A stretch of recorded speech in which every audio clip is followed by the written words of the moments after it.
So it never really works the way I plan it, and yeah, I know I can write bullet points and things like that, and I do actually, but I remember what I want to say.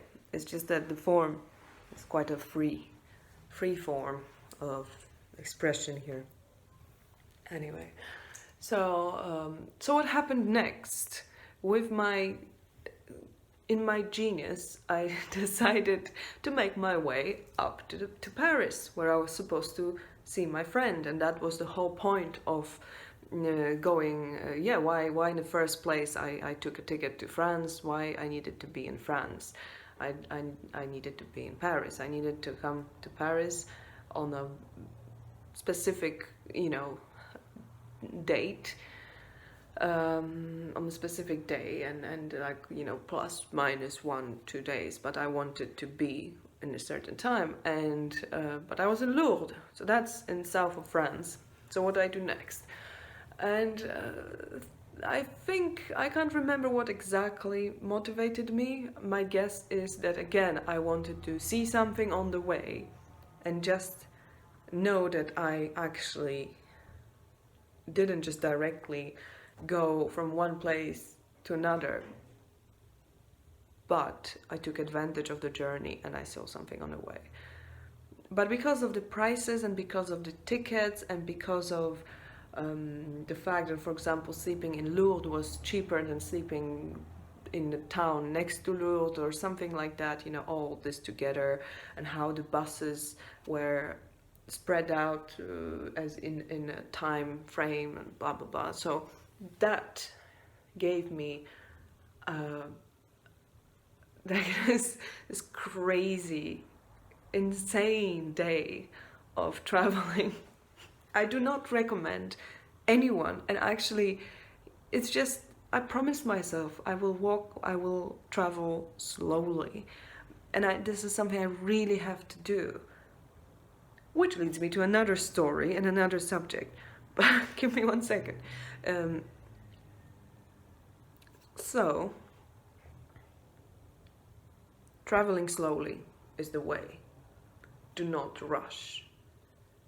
So, in a minute, I'll say what I should be doing and why, but now I'll tell you what I actually have invented this time. So, what happened was, so I went to Lourdes. From Lourdes, I'm waking up 5:50 to be on time at the train station. So I took a 20-minute train to Pau, which is a town, very pretty, just next to Lourdes. They have a castle, and it's really pretty. It's actually it's really just so cute. And I was early enough to have almost no people, wandering around. So I had the cute little streets for myself, and that was a lovely 2 hours in Pau. The thing is that obviously I had a heavy bag, and even if I travel with my hand luggage only, it's still quite a pain in the ass to walk around with it all day. And trying to, take pictures and trying to be on time for the next bus and things like that. It's been all quite stressful, especially in a new town where you don't know your way.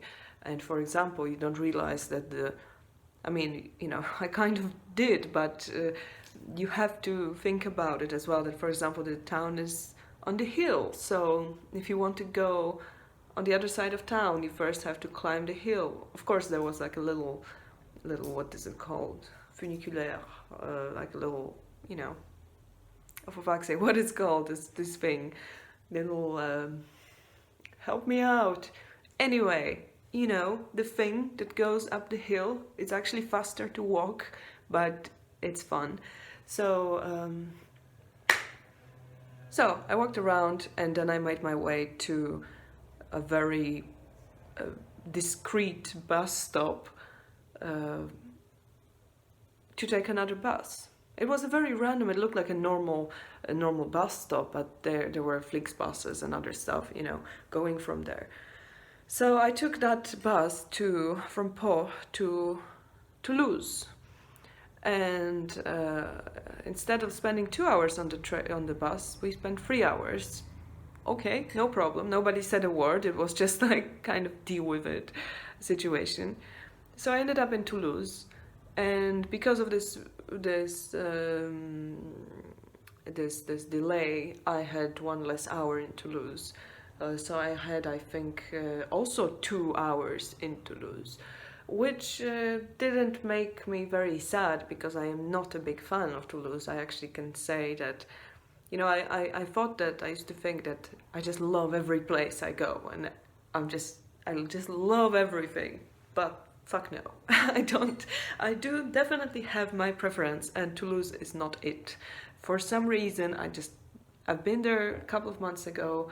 I didn't like it. I thought it's because maybe I had a bad day, maybe the light wasn't good, it was too sunny, maybe the air pressure wasn't right, maybe, I don't know, maybe I didn't sleep well. And it was the same impression the second time. I just kind of couldn't find my space there, my vibe, it was just stressful and dirty and kind of I didn't feel good in Toulouse at all. And then I went to this church to find this curiosity there. And then later on, I realized that it was not the thing I thought was it. What was not it. So I have to go back again to Toulouse just to like, ding, you know. No, I'm sure, you know, one day I will go back again, you know, probably on the way to somewhere else, like this time. But anyway, so the next bus was to Bordeaux, and that arrived around what was that, 6, I think 6 in the evening. So I already was, you know, 12 hours into the route into the, you know, travel. And I was so fucking tired and just carrying this bag around, and my back would hurt, and my back isn't in best shape either.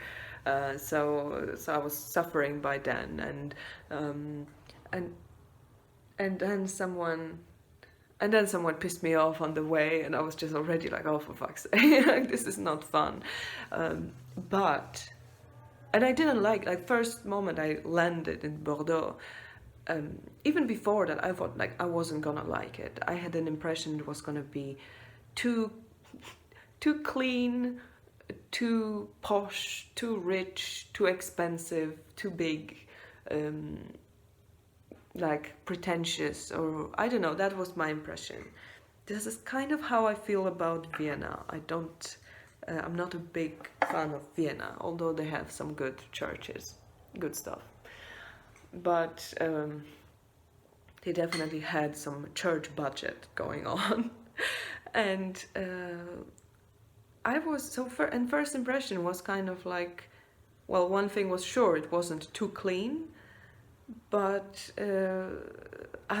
you know, given that I was tired, I was already kind of negative about the whole idea, and then somebody pissed me off, and it all kind of added up, and I'm like, oh no, I'm not having fun. And then I was kind of surprised because I ended up on some street, some empty street, with some really strange buildings, and I just started taking pictures, and there was this church that was obviously gloomy and everything, and suddenly everything was better, you know, in this gloom.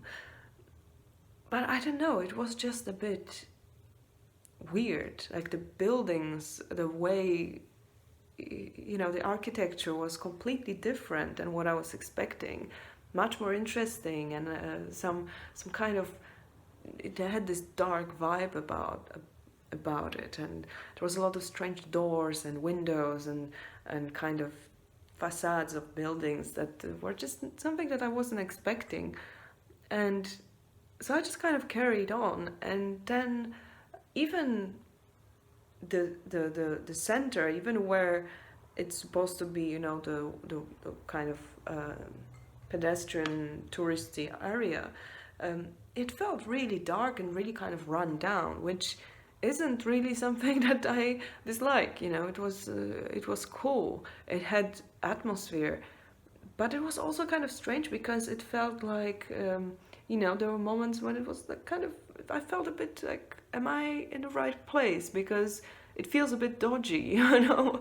I didn't feel comfortable like going there and like with my laptop and going, you know, doing my digital nomad thing, um, in front of everyone. It felt kind of like, okay, I'm just gonna keep my phone close to, yeah. And this is, you know, I'm not a person who is easily kind of uh, frightened by.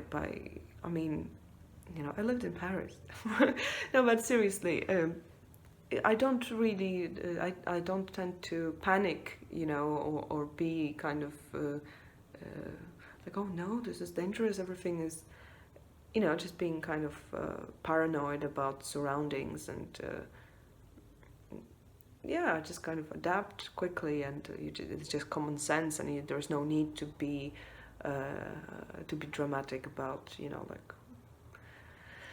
Um, but yeah, I had a strange feeling about this place, so it was kind of weird, and I couldn't see much other people than people who seemed a bit like, you know, being very attached to their favorite cafe or bar and just sitting there since like 25 years, or very young people who are sitting in their cafes, or tourists. And so that was kind of interesting, but definitely a place I'd like to go back to. If nothing else, just for, you know, this buildings, this architecture, very interesting, and not too clean at all. I think I'm the worst. What is it called? Travel, travel blogger. Yes, this place was not too clean, which is good. Oh my god. So that was my interesting experience. Oh no, but that was not the end of the experience, because then I had to take the night bus to Paris. So, so after all that journey, after 6 hours on the bus already, I was ready to take the night bus to Paris. So I did. But it was one of the most horrible night buses journeys in my life, because normally I'm kind of like I don't know, you just put me into any container and I just fold myself and like fill this container with my person and fall asleep. Like nothing will stop me from sleeping. I can sleep anytime, anywhere. But no, this is not true, because I'm very sensitive to certain sounds. But space-wise, I adapt. And yeah, I just couldn't find myself that space this time. So that was a new. Yeah, that was a sign for me to stop talking, basically, or finally empty my phone storage. That would be good. All I do is emptying storages in my life. So, so yeah, I actually was that Paris, dreaming, sleeping container, and that was my crazy day, full of exploring. But I'm still glad I did it. To be honest, it was still, you know, I did. Maybe I did not save a lot of money, but I don't think I spent much more than I could really. I mean, then I basically, you know, I could have just like bought some direct ticket straight to Paris, but it would be roughly the same thing. And I got to see these places on the way, so now I know if I'm going that way, I know what's worth going for, you know, where is worth going back to and things like that. So. But it is not the most recommended and the most efficient way. It's a very crazy, exhausting kind of traveling. And this is not what I'm aiming for. It's just somehow I'm a little bit too open for spontaneous decisions and kind of change of plans, and just living in chaos. And I actually do not consider myself the most spontaneous person in the world. I think this spontaneity is within certain limits and certain rules that I don't like breaking. And also, if this spontaneity comes from me, and it doesn't mean that somebody's spontaneously imposing something on me, and then or forcing me to make some decisions quickly, spontaneously, or spontaneously puts me in a social situation with a lot of people involved, then yeah, no, that's so if it's on my terms, then I can be spontaneous. But yeah. So that leads me to another subject, which is a subject of my next video, if I have still some time, which I'm gonna see right now. And either I'll come back or I will come back as well later. So see you. What happened to this light in the meantime? Okay, see you later.